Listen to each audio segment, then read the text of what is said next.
One week after my son Jacob got married, there was a knock on my front door. It was early afternoon, the kind of quiet hour where the house feels almost too still, as if it is holding its breath.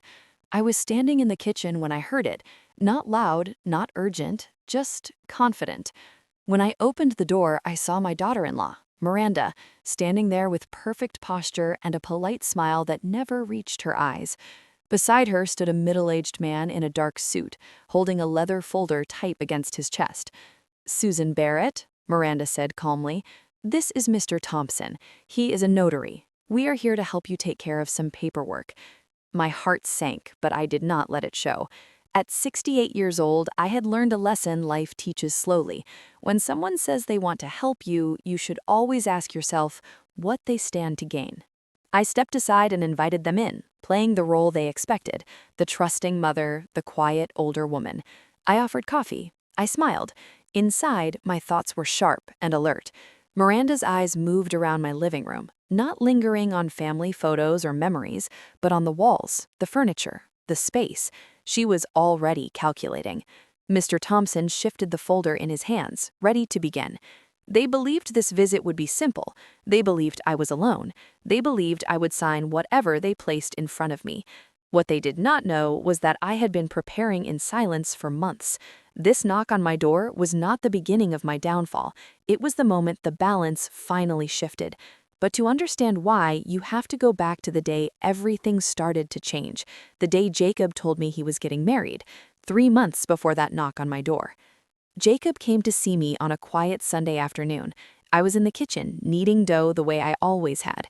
The smell of yeast and warm flour filled the room, the same smell Jacob grew up with. When he told me he was getting married, his face lit up in a way I had not seen in years. "Mom, I want you to meet her properly before the wedding," he said. "I really want you to like her."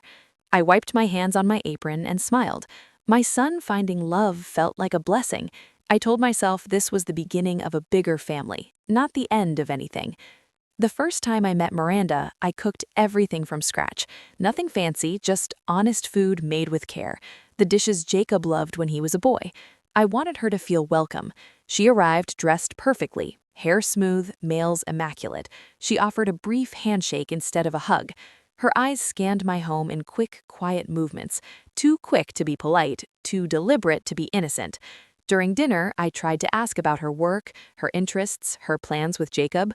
Her answers were short and precise, as if conversation were a task to complete rather than a bridge to build. She tasted the food politely, then set her fork down.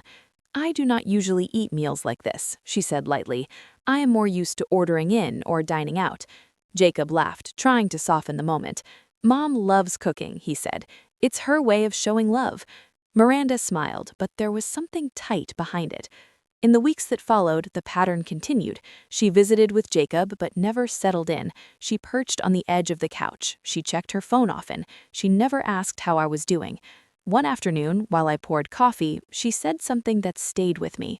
"You'll probably enjoy having more time for yourself after the wedding, Susan. Couples need space, you know?" At the time, I nodded, pretending not to hear the quiet dismissal in her voice. I told myself I was imagining things, that I was being overly sensitive. I chose peace over confrontation. I did not realize then that what I was ignoring were not small signs, they were warnings. The wedding day arrived brighter than I expected, all blue sky and soft sunlight, as if nothing painful could possibly happen. I woke before dawn and took my time getting ready. I chose a simple but elegant dress, one I had saved for a moment that mattered. I wanted to look like what I was, the mother of the groom, a woman proud of her son. At the church, I arrived early, as I always do. Guests filled the pews slowly, laughing and greeting one another. I smiled and accepted congratulations, telling myself this was a happy day, that families come together on days like this. When the ceremony began, I realized something was wrong. Miranda had arranged the seating. I was placed several rows back, behind people I barely knew, friends from work, distant relatives, people who had met Jacob only a handful of times. From my seat, I had to lean forward just to see my son standing at the altar. As Jacob walked down the aisle, my chest tightened. I had imagined watching him from the front, the way mothers do. Instead, I felt like an afterthought. During the reception, the feeling deepened. Miranda introduced me to her guests as Jacob's mother, never once saying my name. When she did mention me, it was always the same way. "She cooks very well," she said with a practiced smile, as if that single skill summarized my entire life. I waited patiently for the toasts. I had prepared words filled with love, memories of Jacob as a child, hopes for his future. But one by one, Miranda called on her family, her friends, even coworkers. When someone finally asked about the groom's mother, she glanced at me briefly. "Oh yes, Susan can say a few short words," she said. Short. I stood, my legs unsteady. I began speaking, my voice trembling but sincere. I had barely finished my second sentence when applause erupted, too early, too loud. Miranda was clapping. The room followed. My words disappeared into the noise. For dinner, I was seated at a back table. Jacob laughed across the room with his new family. I watched him smiling at jokes I could not hear, living a moment I was no longer part of. When the dancing began, he danced with Miranda, then with her mother, then with her sisters. He never came for me. Near the end of the night, I touched his arm and told him I was heading home. He hugged me quickly, distracted, already turning away. As I walked to my car, I heard laughter behind me. Someone joked about mothers-in-law needing boundaries. I sat in the driver's seat, hands shaking. That night, I did not just leave a wedding. I left a place in my son's life that I would never get back the same way again. The days after the wedding felt strangely quiet. I waited for Jacob to call. I told myself he was busy, newly married, traveling, starting a new chapter. Still, I checked my phone more times than I would ever admit. When I finally did hear from him, his voice sounded different, polite, careful, as if he were speaking to someone he no longer knew well. "Miranda sends her regards," he said once. "We're sorting things out. I'll call you later." Later rarely came. A week passed, then another. I decided not to sit with the silence anymore.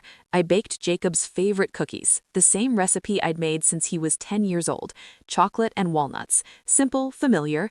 I drove to their house one afternoon, hopeful in a quiet way, not expecting much, just wanting to see my son. Miranda opened the door. She smiled, surprised but not pleased. "Oh, Susan, I was not expecting you." I held up the basket. "I brought cookies for Jacob." She took it without stepping aside, without inviting me in.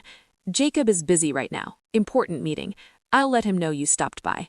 I stood there for a moment, waiting for something else, an invitation, a question, anything. It did not come. The door closed gently but firmly. I sat in my car afterwards, staring at the steering wheel, trying to understand when visiting my own child had started to feel like an intrusion. At home, I walked through the rooms slowly. Every corner held a memory. Homework at the kitchen table, late-night talks in the living room, Jacob laughing, Jacob crying, Jacob growing. I realized then that I was not losing him by accident. I was being moved aside on purpose. That night, as I sat alone with a cup of tea, I remembered something my husband once told me. "Susan, if you ever feel pushed out of your own life, pay attention. Love does not erase people. Control does." For the first time since the wedding, I stopped blaming myself, and I started watching more closely. That night, sleep did not come easily. I lay in bed staring at the ceiling, listening to the quiet hum of a house that had once been full of noise and life. My thoughts kept circling back to Jacob as a little boy, running down the hallway, calling my name without hesitation. Somewhere along the way, that certainty had disappeared. I got up just before midnight and walked to the bedroom closet. Behind a row of coats sat a small safe I had not opened in months. I knelt down, turned the dial, and lifted the heavy door. Inside were the documents my husband had insisted I keep organized: titles, insurance papers, old letters. At the bottom lay a folder I had avoided for a long time. My husband's handwriting was on the label. I remembered his voice as clearly as if he were standing beside me. "Susan, if anything ever happens to me, promise you'll never let anyone take your choices away, not even family." At the time, I had laughed softly and told him he worried too much. Now, sitting on the floor with those papers spread out in front of me, I finally understood what he meant. What I found that night was not just about money, it was proof of independence, proof that I did not need permission to exist on my own terms. I closed the safe slowly and stood up. For the first time in weeks, I felt something shift inside me. The sadness did not disappear, but it hardened into clarity. I made a quiet decision. I would tell no one about what I had found. Not Jacob, not Miranda. I would watch, I would listen, and I would never sign anything again without understanding exactly why I was being asked to. That night marked the moment I stopped waiting to be included and started preparing to protect myself. The first suggestion came wrapped in concern. Miranda started calling more often, not to ask how I was feeling, not to invite me over. Each call followed the same gentle pattern. "Susan," she said one afternoon, "have you ever thought about how much work your house must be for you now?" I laughed lightly, pretending not to understand. "I've managed fine for years." "Of course you have," she replied quickly. "We just worry.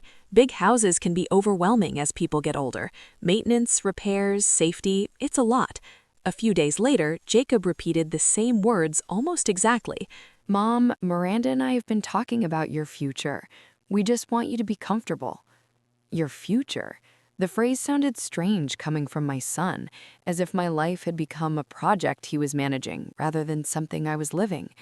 They suggested downsizing, selling the house, something easier, they said, something simpler. Miranda framed it carefully. If you sold, you would have more freedom. You could travel, relax. We could even help manage the money so you do not have to worry. Help manage the money.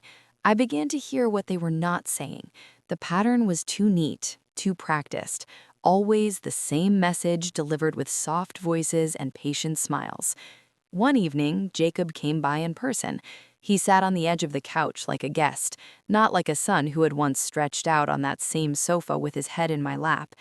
"Mom," he said, avoiding my eyes, "do you ever feel tired lately?" I looked at him carefully. "I feel my age sometimes. That is normal." "Miranda thinks a smaller place might be safer for you," he continued, "and maybe having us handle the finances would take some pressure off." I watched his hands as he spoke. He twisted his keys the way he did as a teenager when he was nervous or unsure. This was not his idea. I asked a simple question. If I sell my house, where would I live? They exchanged a glance, quick, practiced. "We can look at options together," Miranda said. "There are very nice communities with support and care." Support and care, what they meant was control. That night, after Jacob left, I sat alone and replayed every conversation in my head. The words worried, comfortable, safer, they all pointed in the same direction. For the first time, I allowed myself to name what was happening. This was not concern, this was preparation, and I was no longer willing to pretend otherwise. The next morning, I called Helen. Helen Brooks had been my closest friend for more than 40 years. She knew my voice well enough to hear what I was not saying. "Susan," she said gently after I told her everything, "this is not normal concern. This is pressure." That afternoon, she drove me downtown to see an attorney she trusted, David Coleman. His office was quiet, lined with books and framed certificates that spoke of long experience rather than ambition. He listened without interrupting as I explained the wedding, the visits, the suggestions, the tone that never quite matched the words. When I finished, he leaned back in his chair. "What you are describing fits a common pattern," he said calmly. "Financial manipulation of older adults often begins with isolation, then concern, then urgency." The word urgency made my stomach tighten. He explained how easily people lose their homes and independence by signing documents they do not fully understand. Often, he said, the pressure comes from family. "What should I do?" I asked. "First, do not sign anything," he said firmly. "Second, document everything, conversations, visits, requests. Let them reveal their intentions." I nodded slowly. For the first time since the wedding, I did not feel foolish or dramatic. I felt informed. When I left his office, Helen squeezed my hand. "You're not alone," she said, "and you are not powerless." That night, I went home and slept better than I had in weeks, not because the problem was gone, but because I finally had a plan. They came back 3 days later. This time, Jacob did not come alone. Miranda walked beside him, holding a thick folder against her chest, the way people do when they believe they already own what is inside.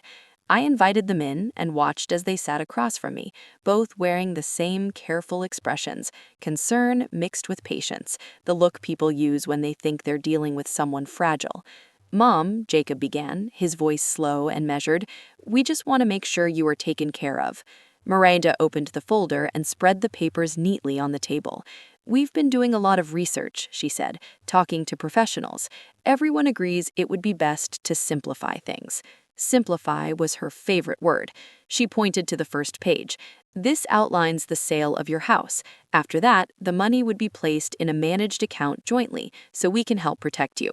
I leaned forward slightly, squinting as if the text were hard to read. "If I sell the house," I asked quietly, "where do I go?" Miranda did not hesitate. "We found a lovely assisted living community, very safe, very comfortable. You would not have to worry about anything." "Assisted living?" Jacob nodded. "They have activities, Mom, doctors, other people your age." Other people your age, as if I had suddenly stopped belonging anywhere else. I looked down at the papers again, letting my hands tremble just enough to fit the role they had already assigned me. "This is a lot to take in," I said softly. "I need time to think." Miranda smiled. There was tension behind it. "Of course, but we should not wait too long. These decisions are easier when they're made early." Early. That word confirmed everything. They were not planning for my future, they were planning around it. When they left, I remained at the table long after the door closed, staring at the empty space where the papers had been. My heart was pounding, but my mind was clear. This was no longer a misunderstanding. It was a plan, and I was ready for the next move. They came back 3 days later. This time, Jacob did not come alone. Miranda walked beside him, holding a thick folder against her chest, the way people do when they believe they already own what is inside. I invited them in and watched as they sat across from me, both wearing the same careful expressions, concern mixed with patience, the look people use when they think they're dealing with someone fragile. "Mom," Jacob began, his voice slow and measured, "we just want to make sure you are taken care of." Miranda opened the folder and spread the papers neatly on the table. "We've been doing a lot of research," she said, "talking to professionals. Everyone agrees it would be best to simplify things." Simplify was her favorite word. She pointed to the first page.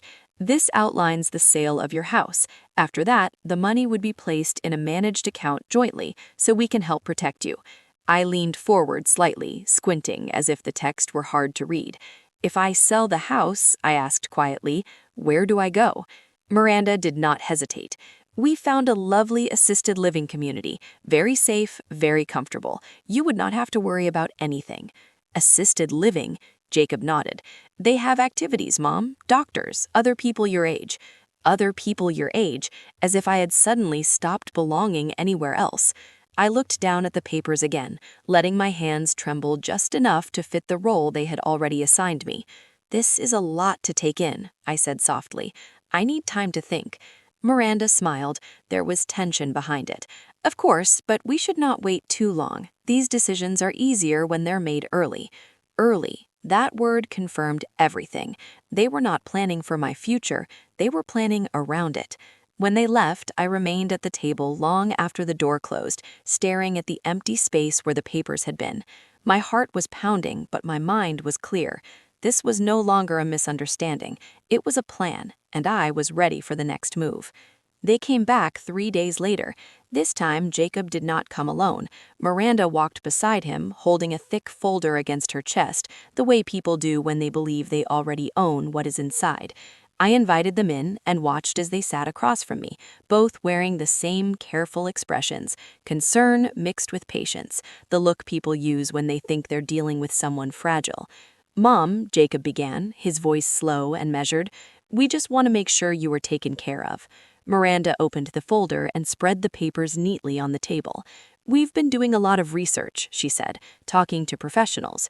Everyone agrees it would be best to simplify things." Simplify was her favorite word. She pointed to the first page. "This outlines the sale of your house. After that, the money would be placed in a managed account jointly, so we can help protect you."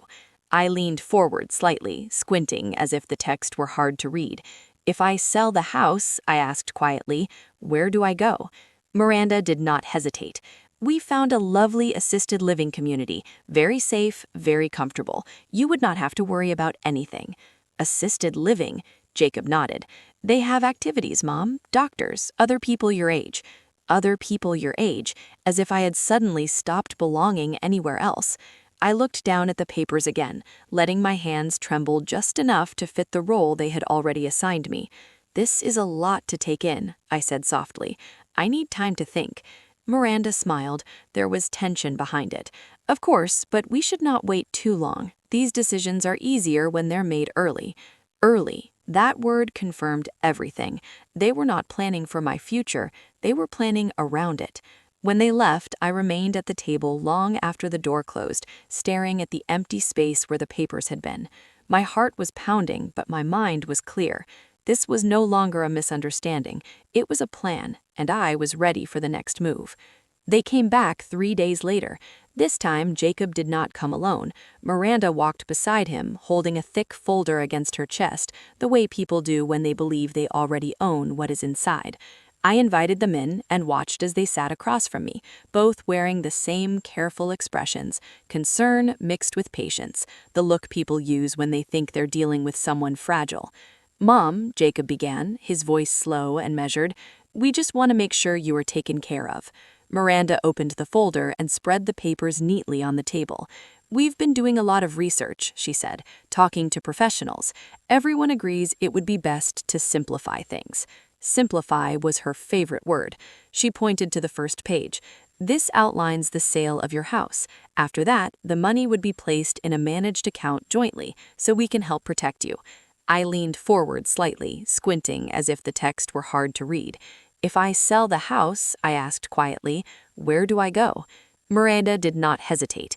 "We found a lovely assisted living community, very safe, very comfortable. You would not have to worry about anything." Assisted living? Jacob nodded. They have activities, Mom. Doctors, other people your age. Other people your age. As if I had suddenly stopped belonging anywhere else. I looked down at the papers again, letting my hands tremble just enough to fit the role they had already assigned me. "This is a lot to take in," I said softly. "I need time to think." Miranda smiled. There was tension behind it. "Of course, but we should not wait too long. These decisions are easier when they are made early." Early. That word confirmed everything. They were not planning for my future. They were planning around it. When they left, I remained at the table long after the door closed, staring at the empty space where the papers had been. My heart was pounding, but my mind was clear. This was no longer a misunderstanding. It was a plan, and I was ready for the next move. They returned on Saturday afternoon. Miranda arrived first, confident and composed, followed closely by Jacob and a man I had never met before. He wore a dark suit and carried a leather briefcase. His smile was polite but distant. "Susan," Miranda said warmly, "this is Mr. Allen. He is a notary. We thought it would be easier if everything was handled properly today." Handled properly. I invited them in and asked everyone to sit. I had already placed a small recorder in my apron pocket just as David Coleman had advised. My hands were calm, my breathing steady. Mr. Allen opened his briefcase and began laying documents across the table with practiced ease. "These papers will allow us to move forward efficiently," he said. "Property transfer, financial authorization, and future care arrangements." Future care. Miranda leaned closer, lowering her voice as if sharing a kindness. "Once this is done, you will not have to worry about decisions anymore. We will take care of everything." I picked up the pen he placed in front of me. It felt heavier than it should have. "What if I change my mind later?" I asked quietly. Miranda smiled with visible effort. "These arrangements are meant to be permanent. Stability is important at your stage of life." At your stage of life. I felt the weight of every word pressing in on me. The house, the money, my freedom, all reduced to inconvenience. Just as I moved the pen toward the paper, the doorbell rang. The sound cut through the room like a blade. Miranda stiffened. Jacob looked confused. Mr. Allen frowned. "Are you expecting someone?" he asked sharply. "Yes," I said, standing slowly. "I am." When I opened the door, Helen stood there, calm and steady. Beside her was David Coleman, his briefcase in hand. "Good afternoon, Susan," David said. "I hope we are not interrupting." The room fell silent as they entered. Jacob's face drained of color. Miranda's confidence faltered for the first time. David placed his briefcase on the table and looked around. "I represent Susan Barrett," he said clearly. "I understand legal documents were about to be signed today. I will be supervising this process." No one spoke. The balance in the room shifted instantly. What had moments ago felt like a trap now felt like exposure, and for the first time since the wedding, I was no longer the smallest voice in the room. For several seconds, no one moved. Mr. Allen slowly closed his briefcase, his confident posture dissolving into something cautious. Miranda straightened in her chair, her expression tightening as if she were recalculating her next words. "There must be a misunderstanding," she said lightly. "We were only trying to help Susan organize things." David Coleman looked at the documents on the table without touching them. "Helping does not usually involve urgency, joint control, and permanent decisions made without independent counsel," he replied calmly. Jacob stared at the papers as if seeing them for the first time. "Mom," he said quietly, "you did not tell me you had a lawyer." I met his eyes. "You did not ask me what I wanted." The words hung between us, heavy and undeniable. Mr. Allen cleared his throat. "Given the circumstances, I think it would be best if I stepped away from this matter." He gathered his things quickly and left without another word. Miranda stood next. Her voice was sharper now. "We were just trying to protect you." I shook my head slowly. Protection does not remove choice. It does not take homes or silence people. Jacob remained seated, his shoulders slumped. "I am not signing anything today," I said evenly, "or ever without my own advice." David closed his folder. "That concludes this meeting." They left shortly after. The house felt quiet again, but this time the silence felt different. It felt like relief. For the first time in months, I sat in my own living room without feeling cornered. The fear had not won. Clarity had. In the days that followed, I did not feel triumphant. There was no rush of celebration, no sense of revenge the way people imagine it. What I felt instead was calm, the kind that settles in after a long storm finally passes. Jacob called a few times. His voice sounded unsure, stripped of the confidence Miranda had always supplied for him. We spoke carefully, honestly, but without rushing toward forgiveness. I told him something I had never said out loud before. "I love you, but love does not mean I give up my right to decide my own life." He did not argue. I stayed in my home for a while longer, long enough to decide what I wanted, not what anyone else thought was best for me. Eventually, I chose to move, not because I was pushed, not because I was afraid, because it was my decision. I downsized on my own terms. I kept control of my finances. I set clear boundaries. Visits happened when they were respectful. Calls came when they were genuine. Miranda stopped calling altogether. What I gained was not just safety or security, it was something deeper. I regained ownership of my time, my space, my voice. I learned that strength doesn't always look loud. Sometimes it looks like patience, preparation, knowing when to wait and when to stand firm. This was not the victory they expected, but it was the one that mattered most to me. Looking back now, I understand something I couldn't see at the time. The hardest part was never the paperwork, the pressure, or even the betrayal. The hardest part was realizing how easily love can be misunderstood as obedience.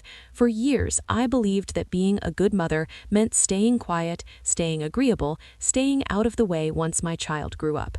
I believed sacrifice was proof of love.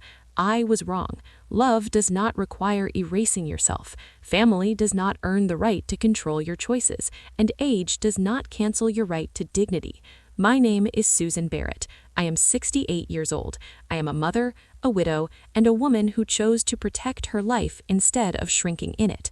What I learned is simple but powerful. Silence can keep you safe for a while, but speaking up at the right moment can save everything. If this story resonated with you, take a moment to like and share it with someone who might need to hear it. Leave a comment and tell me what you would have done in my place. And if you believe stories like this matter, stay with us, because it's never too late to choose yourself.